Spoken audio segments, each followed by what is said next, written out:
os caras abusam do mesmo jeito, né? Molecada. Verdade. Muito bem. Vamos lá. Boa noite para quem eu não falei ainda. Deus te abençoe. Vamos para a nossa segunda aula sobre Cristologia. Vamos avançando aí em nosso conteúdo. Deixa eu me ajeitar melhor aqui. Deixa eu ver aqui. Aí. Pronto. Ficou melhor aqui assim, irmão Marco? Dá para você tranquilo. visualizar aí? Legal. Vamos lá. Deixa eu começar, gente, indicando para vocês, sem nenhuma pretensão, sem nenhuma modéstia, eu indico esse livro para vocês, ó. Mais do que um carpinteiro, tá bom? Printa a tela aí, pega esse livro. Esse livro aqui tem que ter na biblioteca de vocês. Mais que um carpinteiro, de John McDowell, tá? Eu já li vários livros de cristologia, mas esse aqui é o livro. Tanto que no seminário nós fizemos um trabalho de análise em cima desse livro sobre cristologia, tá? É o livro sobre cristologia. Poxa, ele é fininho, ó, tá? É até aqueles livros de bolso. Então tem que ter, gente. Esse aqui tem que ter. Dá uma olhada aí. Passar pro pessoal que tá aqui. Dá uma olhadinha. Tem vários outros, tá? De cristologia. Mas sem dúvidas, esse é um dos melhores livros de cristologia que eu já li, de maneira muito simples. A abordagem e a colocação dele ajuda bastante, ajuda muito. Deixa eu indicar algum outro aqui para vocês. Deixa eu pegar algum outro aqui de cristologia.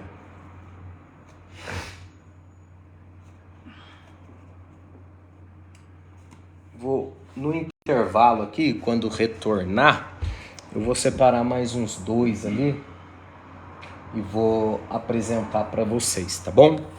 Então, por hora, fica aí a indicação, mais que um carpinteiro.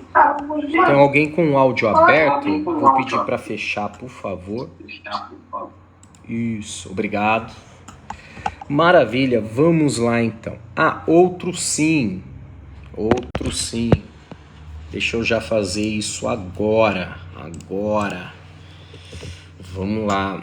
Vou disponibilizar agora para vocês lá no grupo do WhatsApp. Tá? Vou disponibilizar agora lá no grupo do WhatsApp um material exclusivo. Um material totalmente exclusivo para vocês. Esse material, não tenho dúvidas, que vai ajudar muito vocês. Tá aí, ó, lá no grupo Cristologia, tá? Esse material que eu estou disponibilizando agora para vocês, já tá lá no grupo, na verdade, é o material que eu uso para dar aula. Bom, então você vai ter aí um material também aqui, sem nenhum tipo de falsa modéstia, sensacional, um material de altíssimo nível. Pronto, vamos lá, vamos começar a nossa aula. Hoje nós vamos começar falando sobre o Jesus humano, tá? O Jesus humano. Para começar a falar sobre a natureza humana de Jesus, nós vamos construindo essa ideia linkando aqui com a natureza divina, porque é o contraste que existe, ok? A natureza humana com a natureza divina. Então, como nós colocamos de maneira mais técnica essa ideia? É o humano e divino.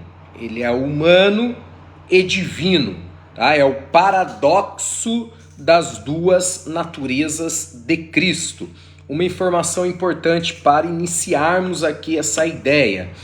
É relevante trazer a seguinte informação: do período do Novo Testamento, tá? Ali o início do ministério de Jesus, o início do Novo Testamento, até aproximadamente o ano 450, no concílio de Calcedônia, tá?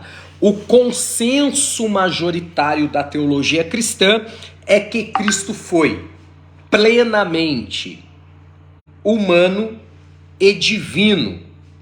Tá? Isso aqui é de fundamental importância entendermos. Ele foi plenamente, isto é, 100% humano e 100% divino, ok? Então, não temos base bíblica para trabalhar a ideia de um Jesus que ora era humano, ora era divino. A ideia, aí nós vamos falar um pouquinho mais sobre isso logo aqui à frente, da chamada união hipostática. O que é a união hipostática? É a união, tá?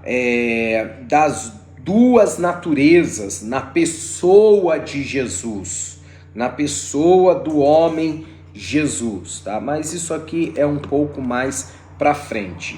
O importante agora é trazer essa informação relevante de que até por meados dos anos 400, 450, a igreja tinha de maneira majoritária, tá, o consenso de que Cristo foi plenamente humano e plenamente divino. O que isso significa, professor Tiago? Significa que Jesus era 100% homem e 100% divino. Tá? Ele sofreu tudo que nós sofremos e não deixou de ser divino. Ele padeceu tudo que nós padecemos, com exceção do pecado. Porém, ele nunca deixou de ser divino. Ele sentia fome, nunca deixou de ser divino por isso. Ele sentia sede, porém nunca deixou de ser divino. Ok? Avançando aqui, deixa eu colocar no silencioso aqui. Vamos avançando. Então, um dos pilares da cristologia tradicional é que Jesus, ele possuía, em Jesus haviam duas naturezas separadas, unidas numa só pessoa, ok? Vou repetir isso aqui. Em Jesus haviam duas naturezas separadas, unidas numa só pessoa. Enquanto Deus, Jesus era plenamente e eternamente divino, tá? Ele era eternamente e absolutamente, isto é, plenamente divino. Enquanto homem, ele foi inteiramente humano e comum. Vou repetir. Enquanto homem, ele foi plenamente, totalmente humano e comum. Enquanto pessoa, ele era simultaneamente humano e divino. Ok?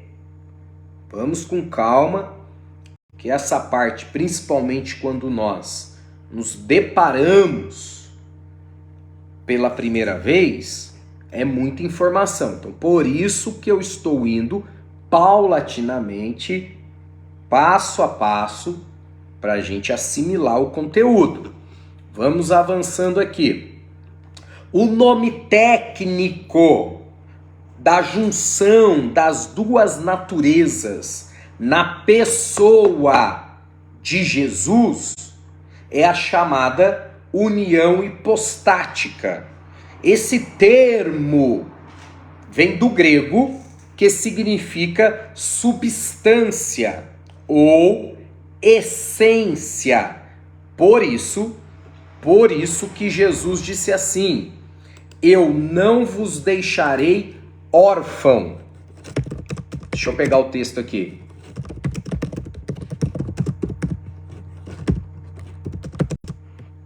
Deixa eu pegar o texto de João aqui. Deixa eu abrir numa versão melhor aqui. Deixa eu abrir numa versão melhor aqui.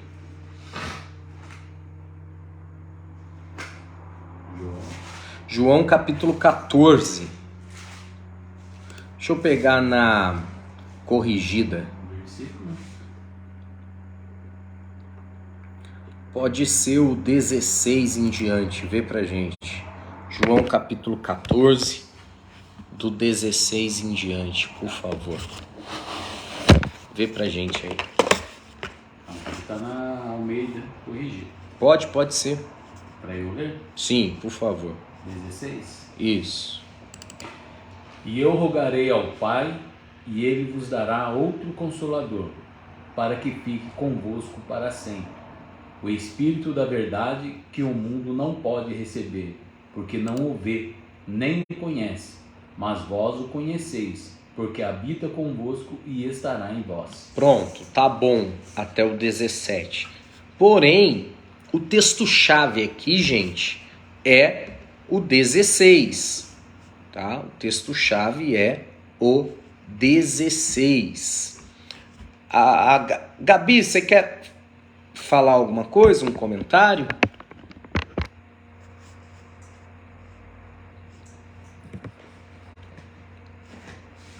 Gabi? Oi? Quer falar alguma coisa? Não.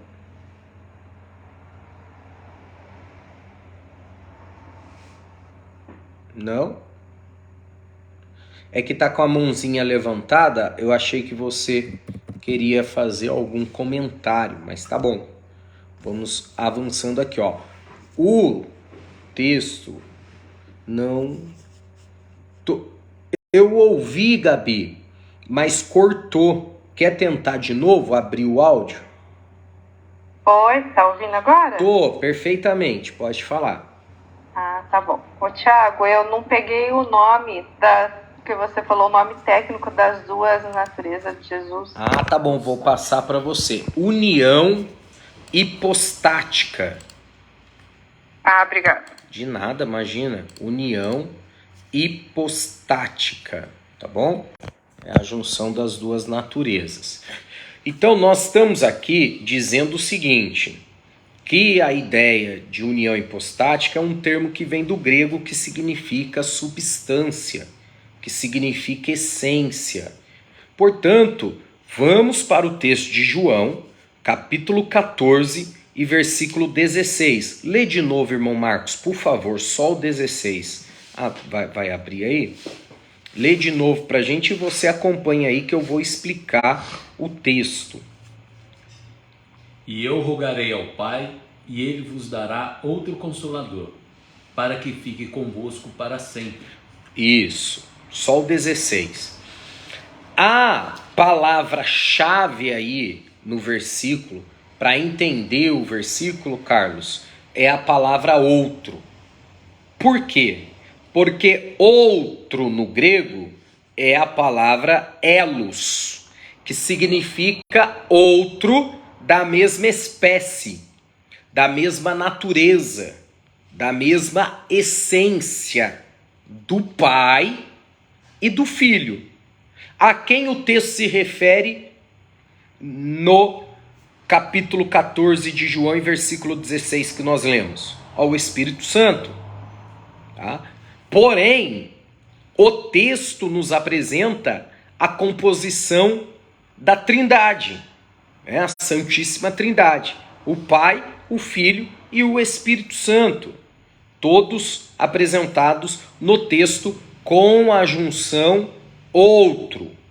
Outro, elos, outro da mesma essência. Portanto, o Pai é divino, o Filho é divino e o Espírito Santo é divino. O Pai é todo-poderoso, o Filho é todo-poderoso e o Espírito Santo também é todo-poderoso. O Pai é onipotente, o Filho é onipotente e o Espírito Santo também é onipotente. O Pai é onisciente, o Filho é onisciente e o Espírito Santo também é onisciente.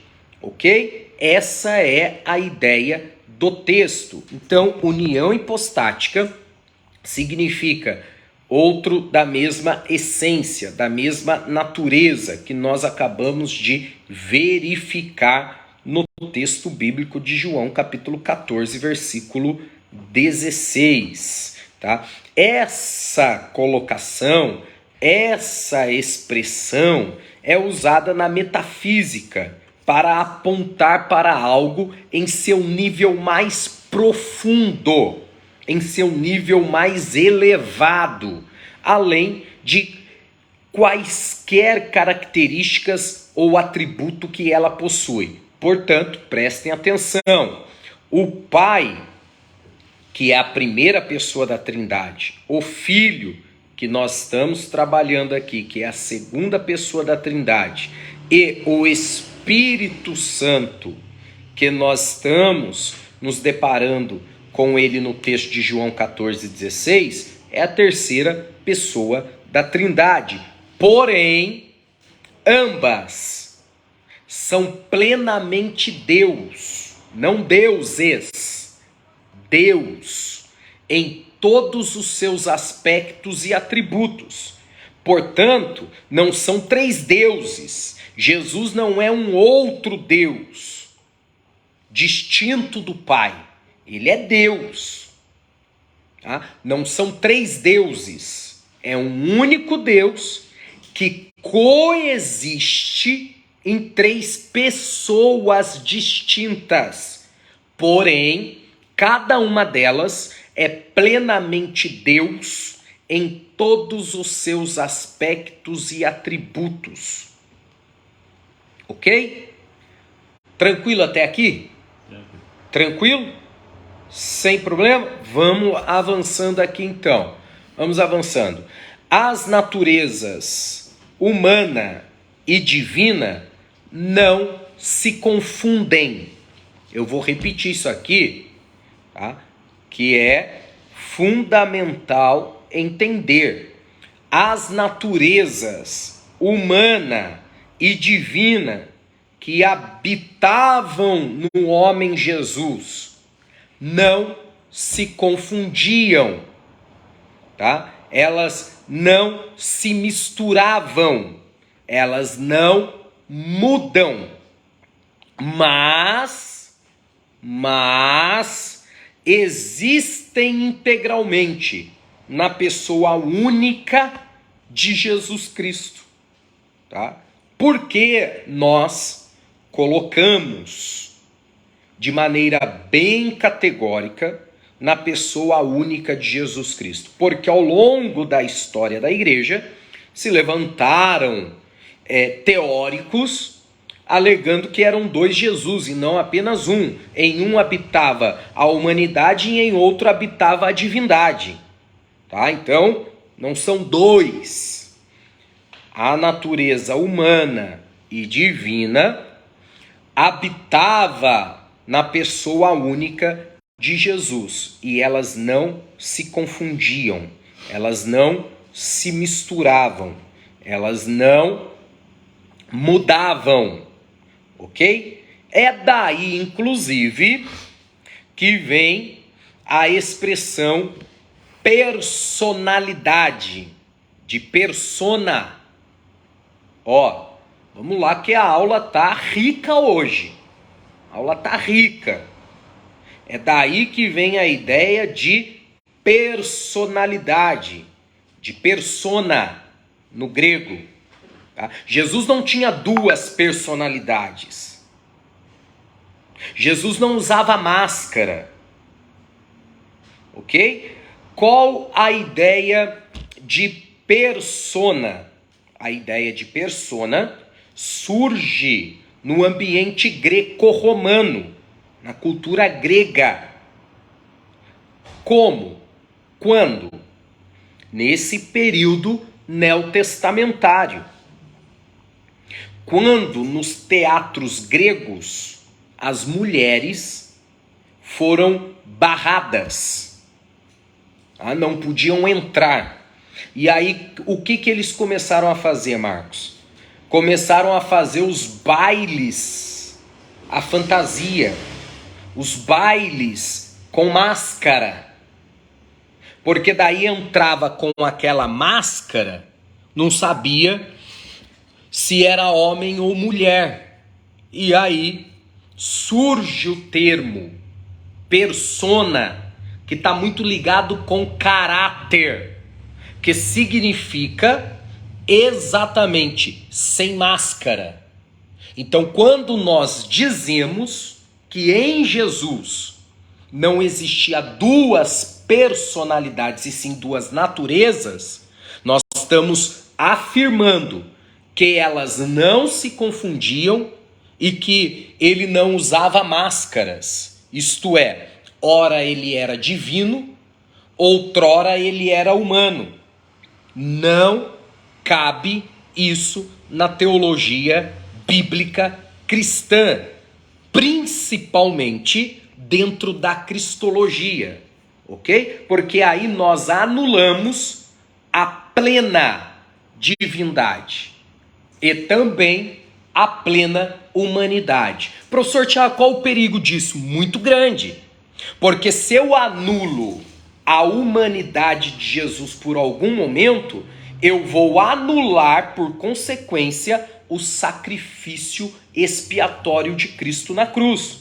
Porque para que o sacrifício na cruz fosse perfeito, precisava ser plenamente humano. Para que fosse feita a reconciliação com o sagrado, precisava ser plenamente divino. No entanto, vale pontuar aqui que em momento algum Jesus se utiliza da natureza humana, ou da divina, melhor dizendo. Jesus não se utiliza da natureza divina para pegar um atalho. Muito pelo contrário. A sua primeira tentação em Mateus capítulo 4, por exemplo, a tentação do deserto, foi o que Satanás quis fazer com ele. Ele pegasse um atalho. Mas ele se manteve, não se utilizando da sua natureza divina para, por exemplo, não sofrer na cruz, para não sentir dores durante o flagelo, durante a via dolorosa, durante os açoites, quando cravejaram em sua fonte a coroa com espinhos. Ele não utilizou a natureza divina para não sentir dor ou amenizar a dor. Porém, em momento algum ele deixou de ser sagrado, deixou de ser divino. Deu para entender? Porque as naturezas não conflitavam, não mudavam e não se misturavam em Jesus, na única pessoa. Vamos lá. Não há maneira mais fácil de reconciliar a humanidade e a divindade de Jesus, apesar de buscarmos analogias ou imagens mentais, comparações que facilitem nossa compreensão da unidade entre as duas naturezas, tá?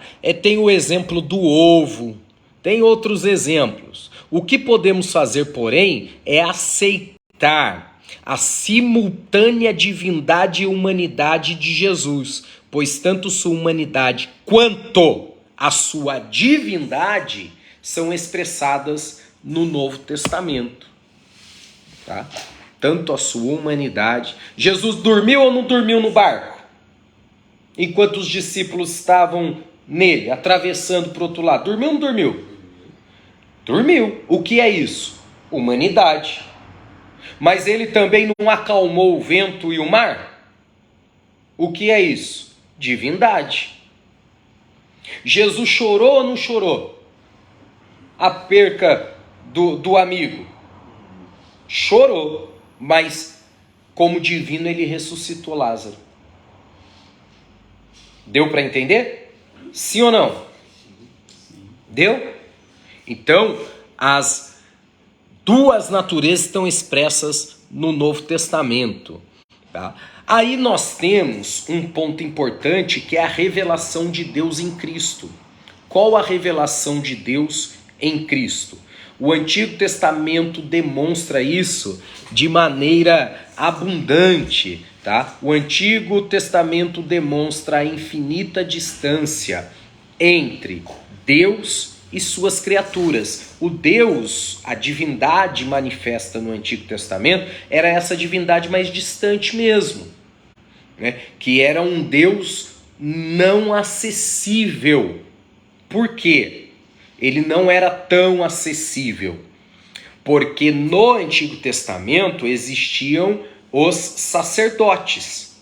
A figura sacerdotal tinha como principal função pegar a demanda do povo e levar até Deus.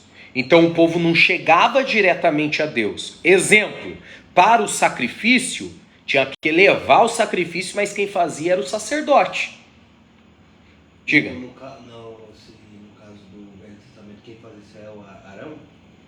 O início do ministério sacerdotal foi com Arão.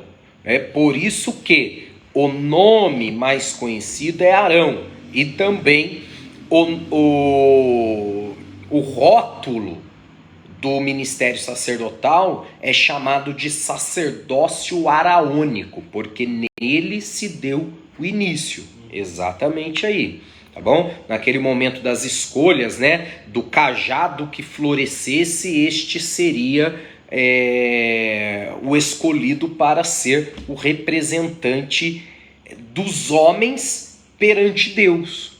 Por isso que o escritor aos Hebreus vai trabalhar muito a ideia de Jesus como sumo sacerdote, e pontuando que Jesus, como sumo e perfeito sacerdote, nos abriu um novo e vivo caminho, que hoje nós podemos andar nesse caminho com ousadia, chegando até o trono da graça, por intermédio do sacrifício perfeito de Jesus na cruz.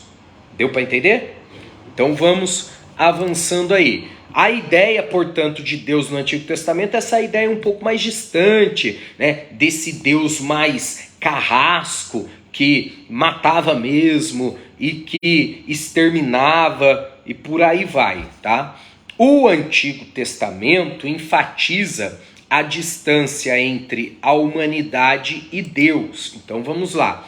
Você tem no Antigo Testamento a distância do divino para o sagrado, tá? Aliás, do divino para o humano e do humano para o divino. A distância era muito longa, a distância era muito grande, porque as pessoas não podiam chegar diretamente ao sagrado. Por isso que quando o Novo Testamento começa, uma seita chamada gnosticismo se levanta no meio da igreja e começa a pregar heresia. E o ponto central da heresia do gnosticismo era exatamente isso, que o homem, por ser matéria, pecador e mortal, jamais poderia chegar até Deus, que é imortal, que é santo, que é eterno e que é divino.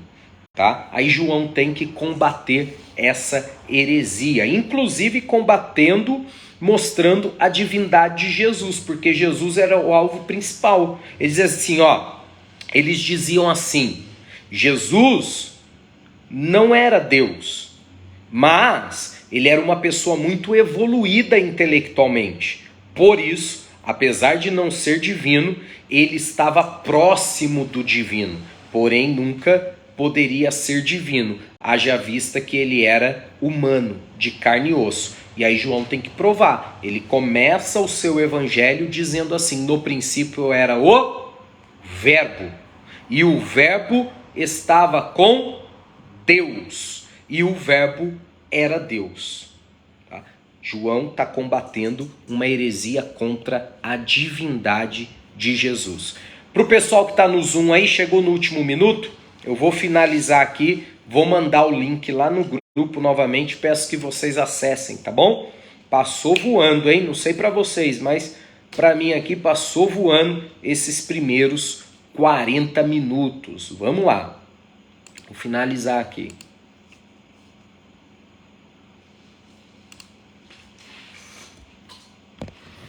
E aí, tá dando para acompanhar?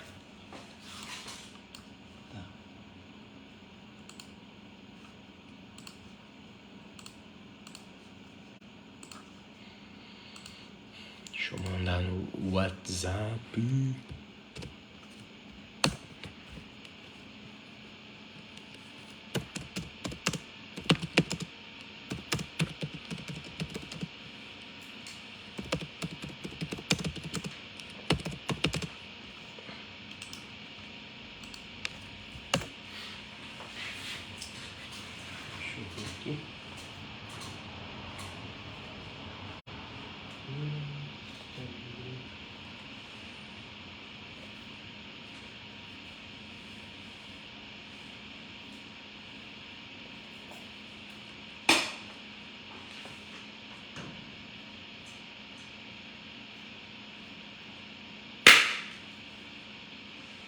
Ah, tá ali assim.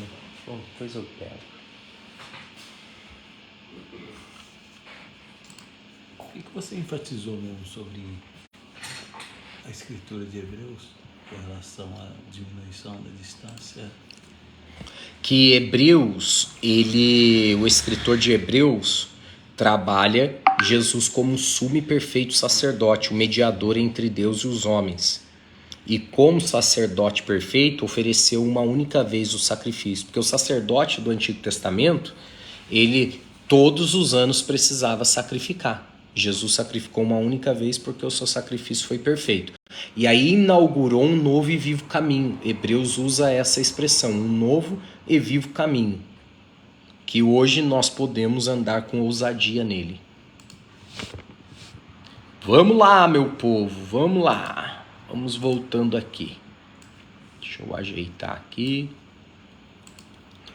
Maravilha. Deixa eu só encontrar aqui. Vou pegar aqui o livro, tá bom? Para indicar para vocês. Só um minuto. Deixa eu ver. Deixa eu acabar de pegar.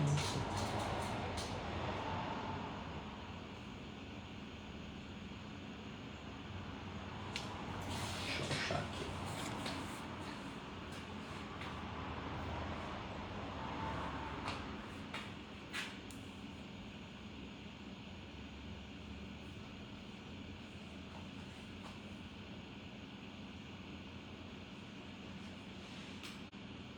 Aqui. Poxa, tem muitos aqui, deixa eu...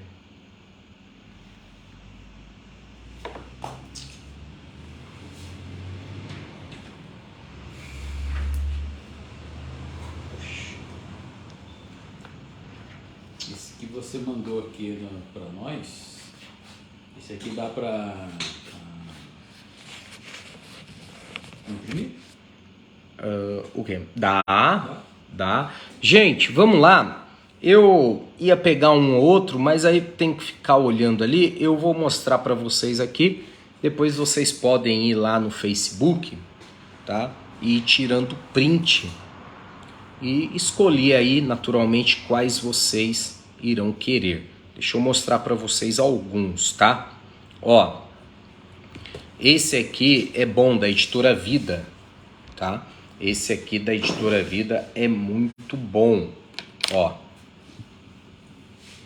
esperar um pouquinho, que daí dá para vocês tirarem print, tá? É sexta-feira, mas o domingo vem aí, ó. Para quem gosta de pregar, tá? Esse aqui é muito bom. É sexta-feira, que foi o dia da entrega de Jesus, mas o domingo vem aí, tá bom? Esse livro aqui é muito bom e ele é fininho também, gente, ó. Ele é fininho, 100 páginas, bem antigo, tá? mas é muito bom. Esse aqui também, ó, olha o tamanho do livro, é livro de bolso. Eu lembro que quando eu li esse livro pela primeira vez, eu li indo para São Paulo de ônibus. Eu fui de ônibus para São Paulo, li ele. Quando chegou lá em São Paulo, faltou umas 10 páginas para ler, terminei de ler lá, tá? A Senda do Calvário, um clássico também, um clássico, tá? Um clássico aí da editora Betânia, A Senda do Calvário. Esse aqui também é das antigas, ó. Jesus, olha aí, vou colocar aqui também, Jesus Cristo, a rocha firme. Ó, vou colocar aqui. Jesus Cristo, a rocha firme. Tá? Esse aqui é das antigas, ó. Mais voltado para o evangelismo. Aí, gente, eu vou mostrar um aqui para vocês, mas eu preciso antecipar. Esse livro aqui já é um livro mais difícil de ler.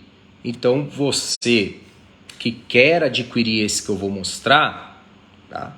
Tem que ter em mente já que você vai precisar filtrar muita coisa. E muita coisa pode chocar com o que você aprendeu já, tá bom? Mas é excelente. Olha aí. Quem é Jesus Cristo? De Kant. Tá? De Kant. Quem é Jesus Cristo? Olha aí, da editora Sinodal. Quem é Jesus Cristo? Só para vocês terem ideia, até pouco tempo atrás era proibido entrar material de Kant lá no IBAD, hein? É. Mas é um dos maiores teólogos aí, tem que saber filtrar, né? Tem que saber filtrar. Aí tem aqui, ó, a sua vida com Cristo. Aí tem umas... Poxa, muita coisa aqui. Deixa eu... Depois eu mostro esses outros aqui para vocês, ó, muita coisa. Esse aqui é legal, ó. Os mandamentos de Jesus hoje. Tá? Os mandamentos de Jesus hoje. Esse é bom também, ó. O nome de Jesus. O nome de Jesus. Olha o que eu tenho aqui. Isso aqui é uma revista da escola dominical. Olha aqui. Antiga. Ó. Ó como que era. Tinha que fazer na mão, hein? Eita, naquelas máquinas. Jesus, isso aqui não tem nem como indicar. Tem nem como indicar. Olha aí. É o mesmo esse aqui ou é volume diferente? Não, é o mesmo. Tá bom? Depois eu mostro alguns outros para vocês. Mas para ir indicando aí. Oi. Eu acho que a maioria já deve ter ouvido falar, alguns já devem ter até assistido aquela série que ficou famosa e ainda tá passando do The Chosen. Você já ouviu falar? Eu já ouvi falar, sim, mas eu confesso que não assisti. Então, eu assisti já e é uma série muito boa, sabe? Ela Legal. conta, assim, ela não foge em nada da Bíblia. Legal. E aquelas partes, assim, aquelas lacunas que a gente fica, né, que a Bíblia não relata. E ela é muito bem explicada, assim, nada legal. que vai te escandalizar ou vai fugir, sabe, do que da Bíblia. E uma coisa muito interessante, é muito legal na série, que mostra muito essa parte humana de Jesus. Legal. Mostra ele brincando com os discípulos, entrando no mar, mostra ele jogando bola com Lázaro, sabe? Então é muito legal você assistir. Legal. Porque, assim, às vezes é um pouco difícil pra gente entender, assim, essa parte humana de Jesus, como é que era ele aqui, ele comendo, Verdade. ele conversando.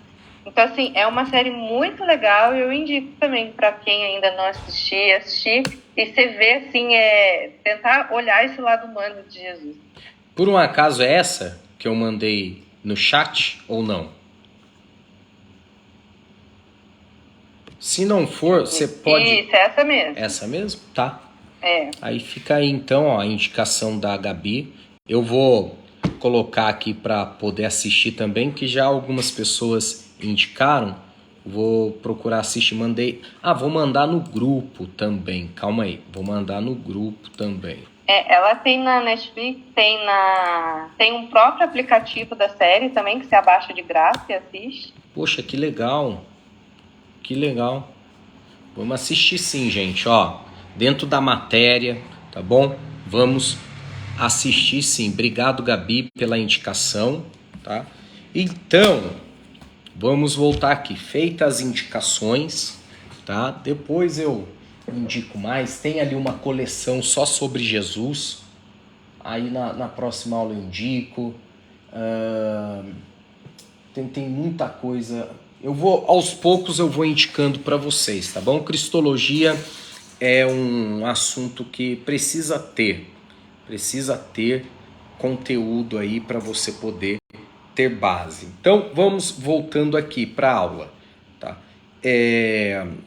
Eu acabei de dizer a vocês, antes de finalizar o primeiro tempo nosso aqui, o Antigo Testamento demonstra tanto a distância infinita que existia entre o sagrado e o humano, como também a distância entre o humano e o sagrado, ok? Jesus vem e rompe com tudo isso. Também Deus, vamos falar do divino, tá? Ele pode se revelar às suas criaturas e fazer-se conhecido segundo a sua vontade. Por isso que eu digo, irmão Marcos, que eu questiono na verdade, né? E eu provoco dizendo o seguinte: qual o seu nível de conhecimento sobre Deus? Qual o seu nível de conhecimento sobre Deus? O quanto você conhece de Deus? Essa é a pergunta. O quanto você conhece de Deus? E aí? O quanto você conhece de Deus? Se alguém perguntar para você, ô Valdeci, o quanto você, Valdeci, conhece de Deus? Qual é o seu nível de conhecimento de Deus?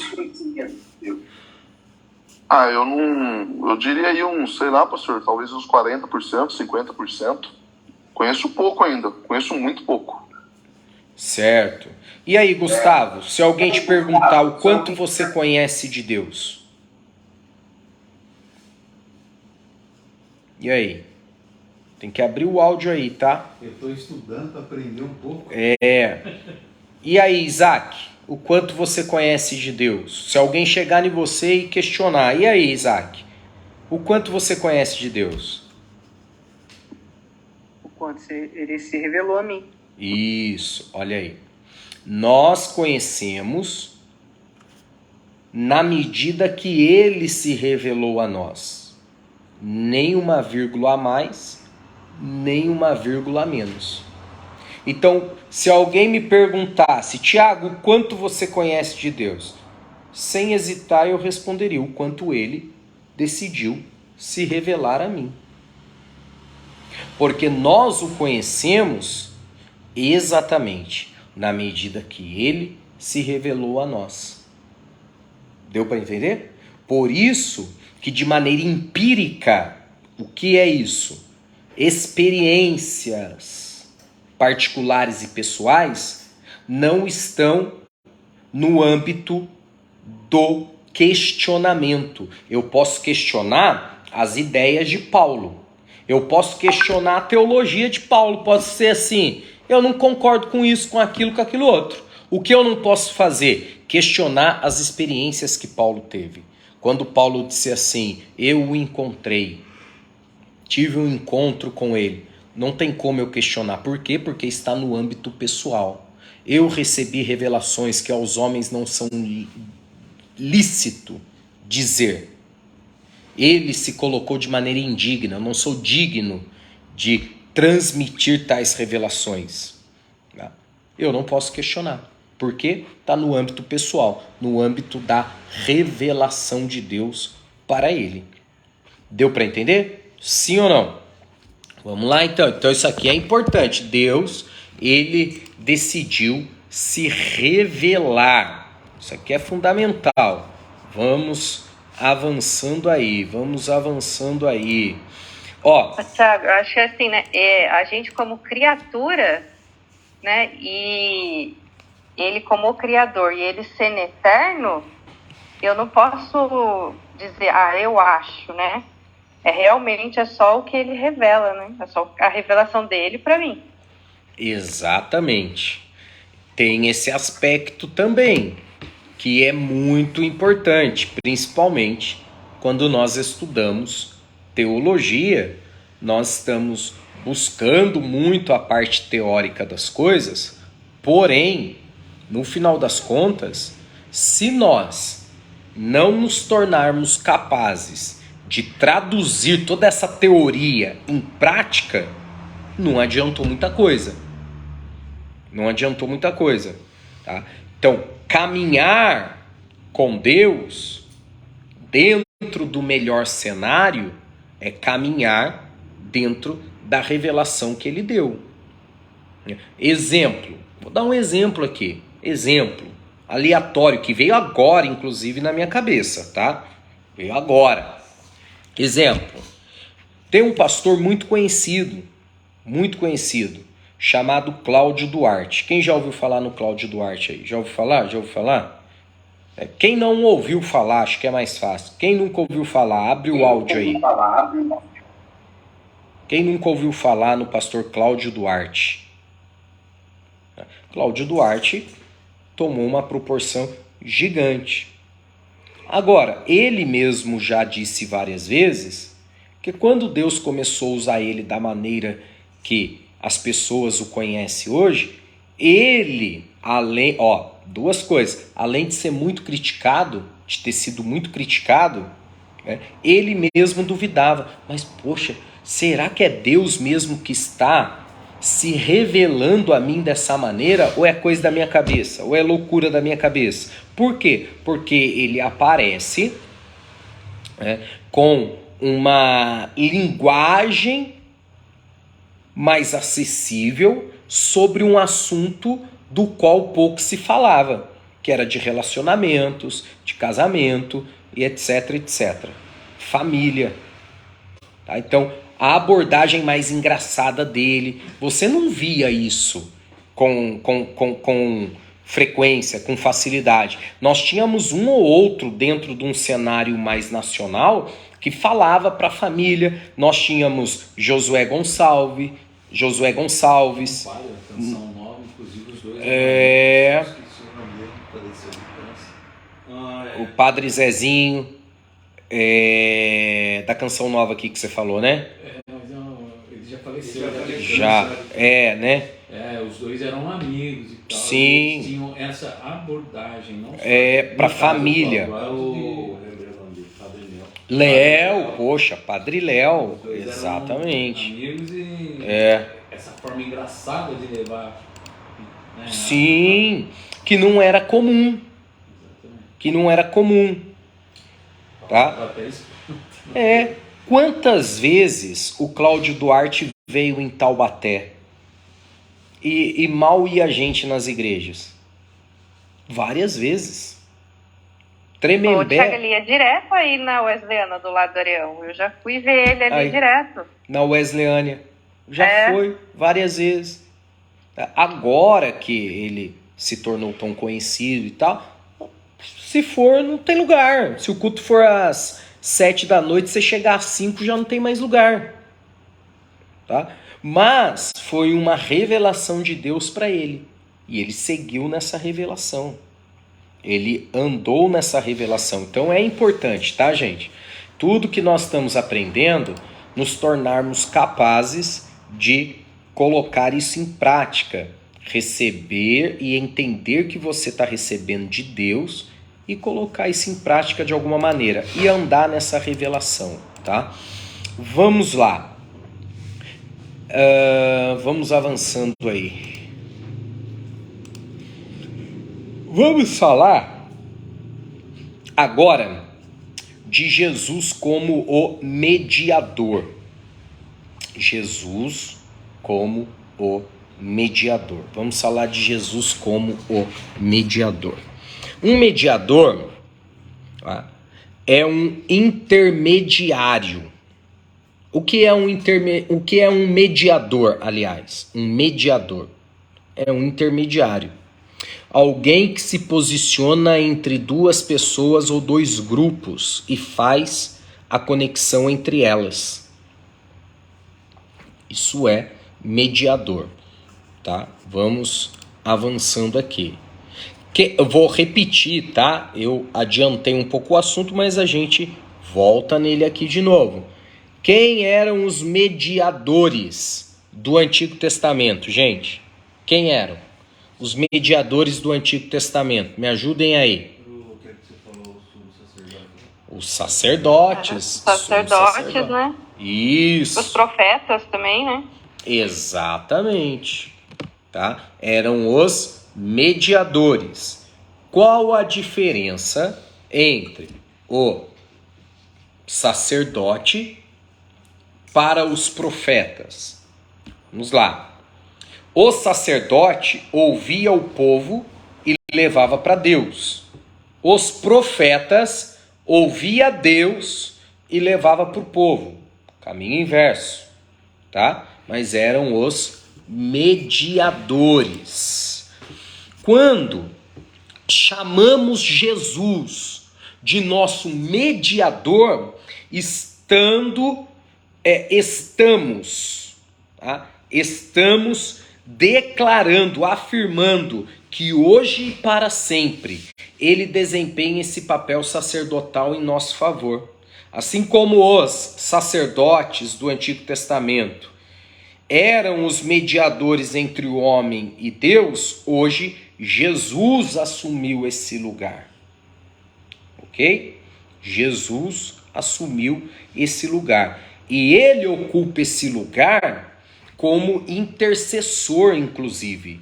Ele intercedendo em nossa parte perante o Pai. Para quê? Para trazer para nós a graça de Deus. Tá? Por isso que Tito, ele vai escrever em sua carta: a graça de Deus se manifestou, trazendo salvação a todos os homens. Quem é essa graça de Deus? Jesus.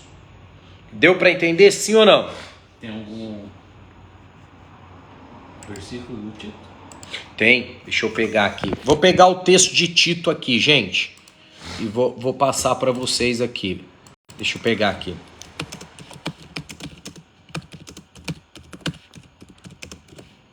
Deixa eu pegar aqui. Opa. É Tito capítulo 2, versículo 11. Tito capítulo 2, versículo 11, tá? Diz: a graça de Deus se manifestou, trazendo salvação a todos os homens. Então, nós temos Adão como o primeiro homem caindo na ruína do pecado. Nós temos Adão, tá?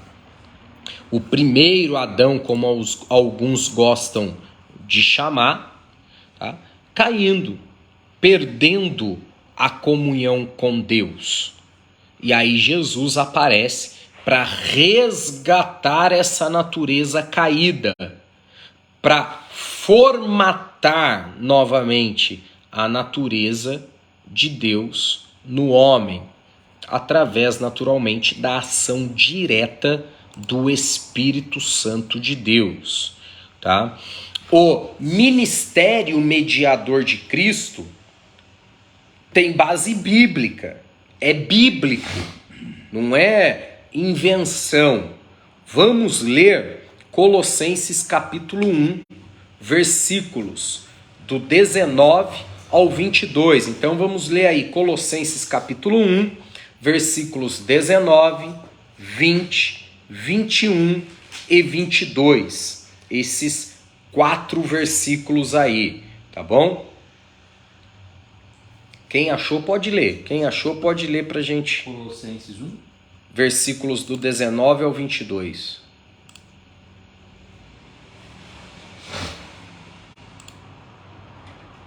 Achou aí? Achei. Lê pra gente aí, por favor. Colossenses 1, 19 a 22. Isso. Porque foi do agrado do Pai. Alguém abriu o áudio aí? Tá vazando. Pronto. Vamos lá, pode ler. Porque foi do agrado do Pai que toda a plenitude nele habitasse, e que, havendo por ele feito a paz pelo sangue da sua cruz, por meio dele reconciliasse consigo mesmo todas as coisas, tanto as que estão na terra como as que estão nos céus. A vós também, que em outro tempo éreis estranhos e inimigos no entendimento pelas vossas obras más, agora, contudo, vos reconciliou no corpo da sua carne, pela morte, para perante ele vos apresentar santos e irrepreensíveis e inculpáveis. Olha aí, muita coisa nesse texto. Há muita coisa mesmo. Um texto bíblico sensacional que vale a pena decorar esses versículos. Tá bom? Tá provando aí o caráter conciliatório de Jesus. Ok? Só que tem muita coisa. Lê novamente pra gente, irmão Marcos. Eu vou fazer só alguns apontamentos. Tá, 19. Porque foi do agrado do Pai que toda a plenitude nele habitasse. Toda plenitude, isto é, a totalidade. Lê de novo, Porque foi do agrado do Pai. que toda a plenitude nele habitasse. Olha aí. Então não foi 50%, não foi 99%. Foi pleno, foi total, foi a plenitude nele habitando. Continua lendo, irmão Marcos. E que, havendo por ele feito a paz pelo sangue da sua cruz, outra coisa importante, mostrando aí a eficácia do seu sacrifício na cruz, pelo seu sangue. Continua. por meio dele reconciliasse consigo mesmo todas as coisas. Isso é de uma profundidade tremenda. Deus nos reconciliou consigo mesmo através de Jesus. Tá? Então, está mostrando aí o ministério mediador de Cristo. Tá? Aí conclui que no final é interessante também. Pode caminhar aí, lendo. Tanto as que estão na terra como as que estão nos céus. Até o 22. A vós também, que noutro tempo éreis estranhos e inimigos no entendimento pelas vossas obras más, agora, contudo, vos reconciliou. O que está dizendo aí? Nós que andávamos presos e condenados pelo pecado, estávamos perdidos, mas ele nos reconciliou. Pode caminhar aí na leitura. Vos reconciliou no corpo da sua carne, Olha aí. pela morte, para perante ele vos apresentar santos e irrepreensíveis e inculpáveis. Pela sua morte no seu corpo. O que isso significa? Sem a obra de Jesus na cruz, não haveria reconciliação com Deus.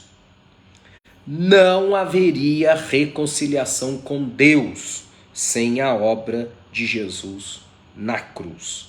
Tá? Na cruz, com uma mão ele segura a mão da humanidade, com a outra ele segura a mão de Deus e se torna o mediador entre Deus e os homens. E como mediador, ele está intercedendo por nós. Ok? Então, avançando aqui, o Novo Testamento também deixa claro que não há mediador que Vamos ler um texto que eu acho melhor. Vamos ler um texto que eu acho melhor. Atos capítulo 4, versículo 12. Esse texto vai deixar claro, tá? Esse texto vai deixar claro que não há nenhum homem e não houve nenhum homem na história da humanidade que foi capaz de ser de maneira eficiente, de maneira eficaz, esse mediador. Atos capítulo 4, versículo 12. Achou? Pode ler. Pode ler. Alguém quer ler aí? Abre o áudio. É o 2 ou o 12? 12. Tá. E nenhum outro há salvação, porque também debaixo do céu nenhum outro nome há, dado entre os homens, pelo qual devamos ser salvos. Olha aí. Nenhuma pessoa humana pode ter a prepotência e a arrogância de assumir esse papel de intermediário entre Deus e o seu povo, porque essa pessoa única se chama Jesus. Ok? Essa pessoa se chama Jesus. Tranquilo até aqui, gente? Me ajudem aí. Tranquilo até aqui? De boa? Vamos lá. Vamos avançando aí. Vamos para a ideia do Messias no Antigo Testamento. Qual era a ideia messiânica no Antigo Testamento? Tá? Qual era a ideia messiânica no Antigo Testamento? Bom, a primeira referência clara ao Messias está em 2 Samuel capítulo 7. 2 Samuel capítulo 7. Davi deseja construir o templo e Natã diz que isso não seria possível. Tá? Deus tinha algo melhor para Davi. E o que era esse algo melhor para Davi? Que a geração de Davi reinaria para sempre em Israel. E da genealogia de Davi viria o Salvador, o Messias. Deu para entender? Sim ou não? Não. Davi, ele quer construir o templo. Tá? Natã diz que isso não seria possível. O próprio Deus, porque as mãos de Davi estavam cheias de sangue. Na verdade, Deus tinha algo melhor para Davi. O que é esse algo melhor do que construir o templo, a casa do Deus vivo? Era que a geração de Davi, a dinastia de Davi, reinaria em Israel para sempre. E dessa genealogia de Davi, da geração de Davi, isto é, da família, da genealogia, da posteridade, viria o Messias. Deu para entender? Ok. Por isso que o Messias, para ser aceito, ele tinha que impreterivelmente vir da genealogia de Davi. Lembra que eu ensinei vocês na matéria Evangelhos e Atos sobre a diferença entre a genealogia de José e Maria? Que a genealogia de Maria, né, Lucas trabalha uma genealogia e Mateus trabalha outra genealogia. Ambas vêm de Davi. O que acontece é que vem seguindo através dos filhos, chega um ponto que tem uma bifurcação. Tem Natã, tem Salomão, tem os filhos de Davi. Aí cada evangelista pega uma via, mas o início, ambas são em Davi, tá? Então, nós temos essa ideia messiânica no Antigo Testamento muito forte na religião judaica. Tá? Tanto que, dentro do judaísmo, eles aguardam o Messias até hoje. Porque eles não reconheceram Jesus como Messias. Quem eles irão receber e aceitar como Messias? O anticristo. Até que o anticristo vai erguer uma estátua, exigir adoração à estátua, o falso profeta vai dar vida para essa estátua. O texto apocalíptico diz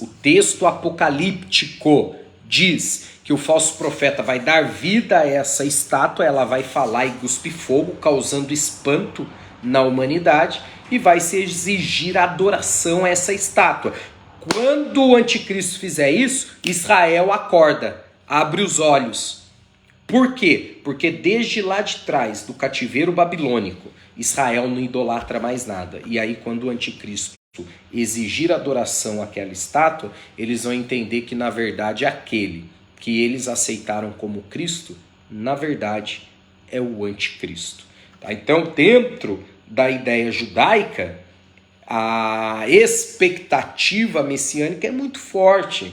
Eles guardam dentro do parlamento judaico uma cadeira.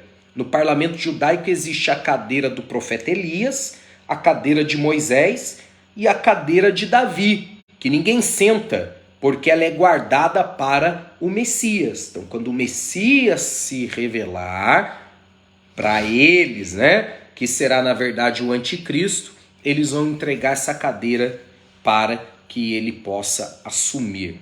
Tá? Então essa concepção, essa ideia é fundamental para vocês entenderem. Um rei nasceria da descendência de Davi. Tá? Um rei nasceria da descendência de Davi. O que acontece ao longo do tempo? Aqui também é outra coisa muito importante. O que acontece ao longo do tempo? Que essa esperança messiânica ela vai se desconfigurando. Por quê? Israel sofria muitas invasões. Israel, vez e outra, perdia tudo. Os inimigos invadiam, queimava, destruía, saqueava.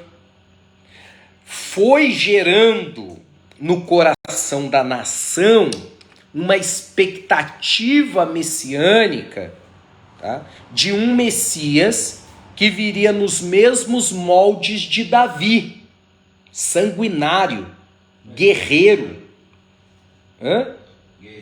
Guerreiro, que iria destruir os inimigos da nação, iria acabar com a opressão política, econômica, religiosa, e Israel assumiria novamente o protagonismo, tá?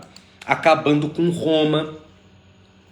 Qual é a ideia do Messias dentro da concepção bíblica?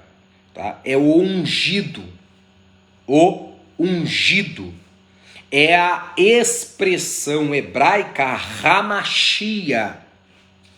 É a expressão hebraica Hamashia. É muito comum a gente ouvir uma expressão conjugada que se pronuncia Yeshua Hamashia.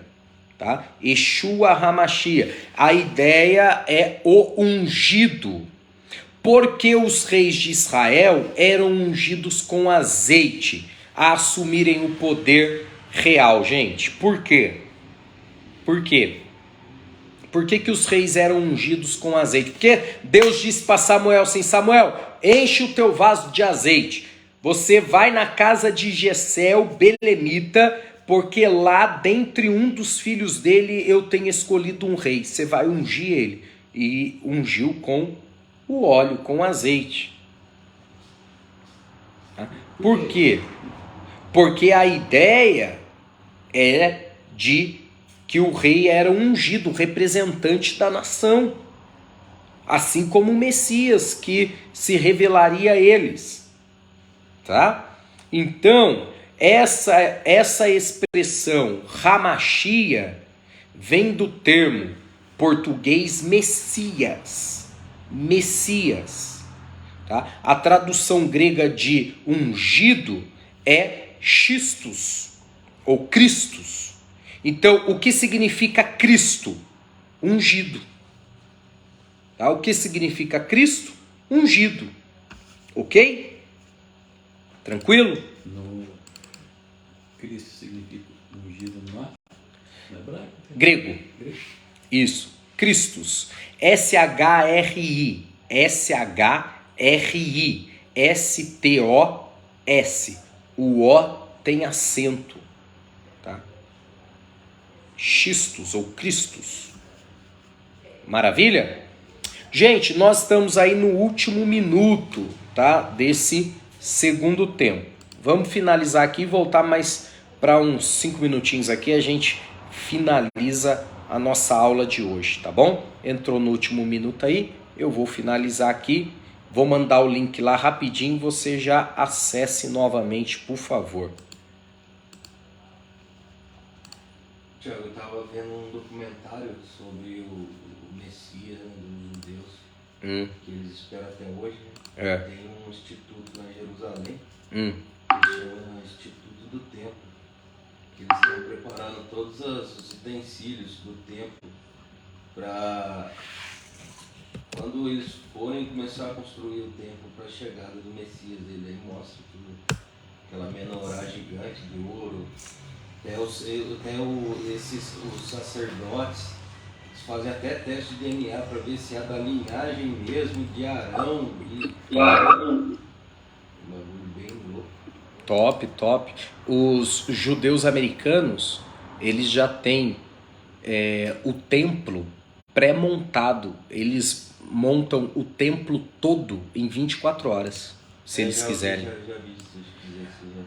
Em Israel, já tem um grupo de mais de 500 judeus que voltaram a fazer o culto nos moldes sacrificiais, oferecendo sacrifício e tudo. Só uma coisa que você citou aí, das cadeiras no parlamento. Parlamento. É como se fosse o Senado, a Casa de Leis. Existem essas cadeiras? 3 cadeiras. A cadeira de Moisés, que é a cadeira de mestre, a cadeira de Elias, que eles chamam o leão dos profetas, e a cadeira de Davi, do rei Davi. Mas, por exemplo, na cadeira de Moisés, há uma estátua, por exemplo? Não. Não tem nada a ver, estão vazias. Tá. Beleza? Eu imaginei se de repente fizeram a figura de Moisés, Não. a figura de Elias e lá ficou vazio. Então, gente, vamos voltar aqui para a ideia da esperança messiânica. Tá? Com o tempo, diante de tanto sofrimento, Israel foi perdendo a essência da esperança messiânica. Tá? E ela foi se tornando uma esperança vingativa. Eles tinham essa ideia de que quando de fato o Messias viesse, viria como Davi, um guerreiro, exterminando todos os inimigos. Aí o que acontece? Jesus aparece dizendo assim: se o teu inimigo tiver fome, dá de comer.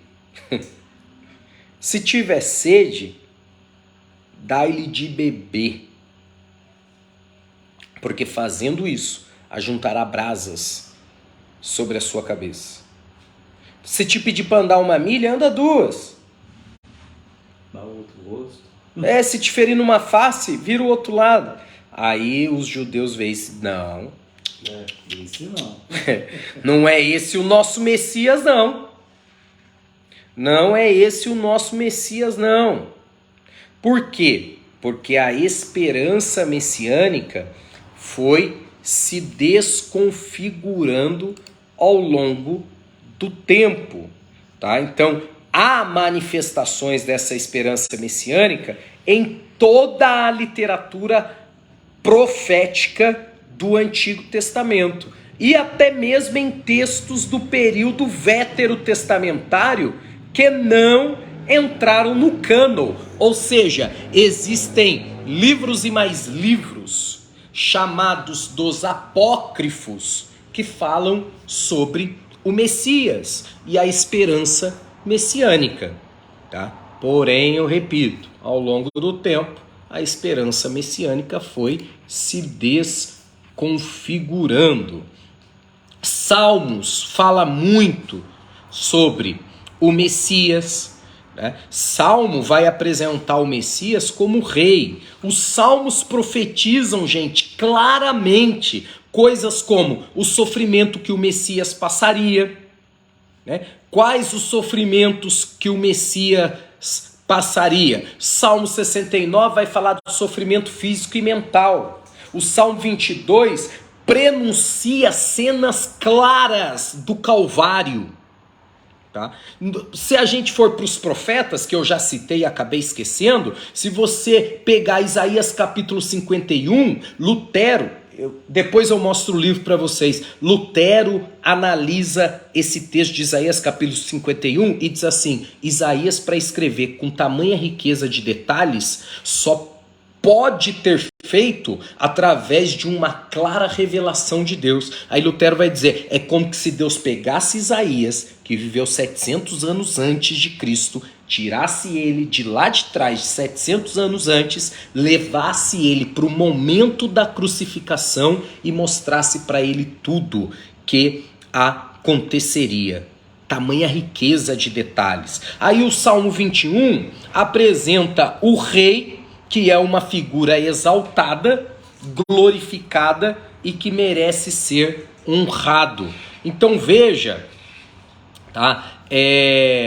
Como os salmos trabalha a pessoa do Messias. Salmo de número 2, por exemplo, o Messias exaltado como rei, apontado por Deus para um grande propósito. Salmo 110, depois vou mandar tudo isso para vocês, que eu estou falando rápido, para ganhar tempo aqui. Salmo 110 apresenta o Messias como o destruidor dos inimigos de Deus.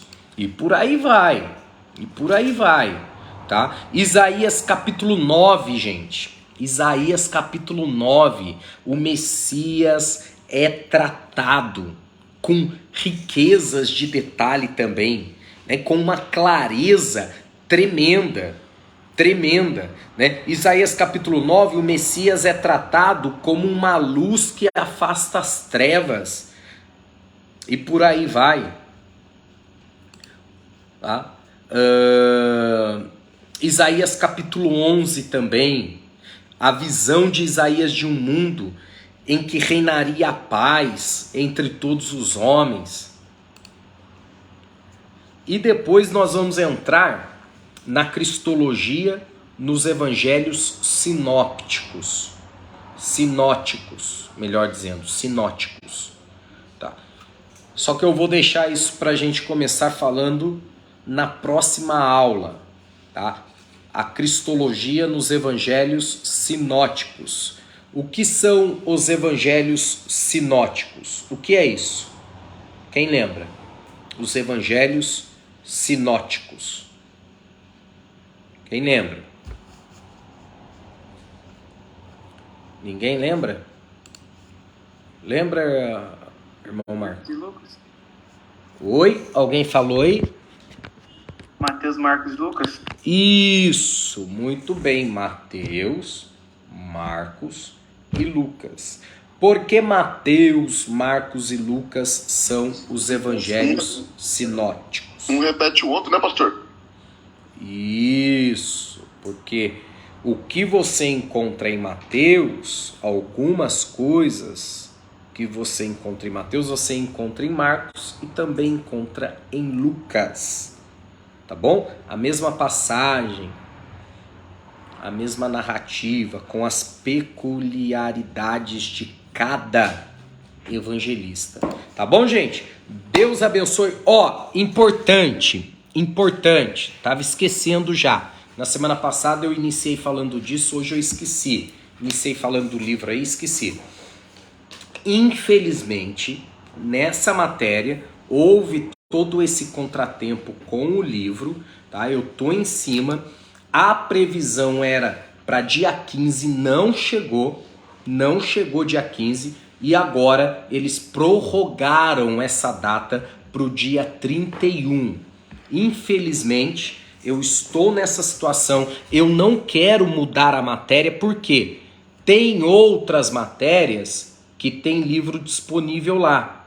Porém, se eu alterar a matéria, vai bagunçar toda a grade. E aí lá, quando começar a chegar no final, vai dar uma dor de cabeça aqui tremenda pra gente, tá bom? Então vamos avançando aqui, tá? Esse material que eu disponibilizei para você, o conteúdo que eu disponibilizei para vocês, todo o conteúdo desse material, absolutamente todo o conteúdo desse material é retirado do livro, ok? Não tem uma palavra nesse material que não tenha sido tirado do livro, então vai ajudar muito. Aí eu peço, em particular nessa matéria, a compreensão de vocês para a gente aguardar. E aí eu estou sempre no IBAD conversando e estou vendo meios de me antecipar para que isso não aconteça mais. Nem que seja necessário comprar o livro com uma certa antecedência e deixar guardado, tá? Os livros não são baratos, o recurso financeiro desprendido para isso não será pouco, mas o que eu puder fazer aqui da minha parte para não acontecer mais isso, eu vou procurar fazer, tá bom? Então, assim que chegar a casa, chegue antes, naturalmente, eu pego e já aviso vocês para a gente ter esse livro em mãos, tá joia? Deus abençoe todos aqui no Zoom, Deus abençoe quem vai ficar aqui e acompanhar pelo Facebook. Um abraço, até semana que vem a gente continua a nossa aula, se Deus quiser. Um abraço, gente, fica com Deus, tá? Vou finalizar aqui, valeu. Tchau, boa noite. Tchau, Gabi, boa noite. Fique com Deus. Ô Marcos, deixa eu finalizar.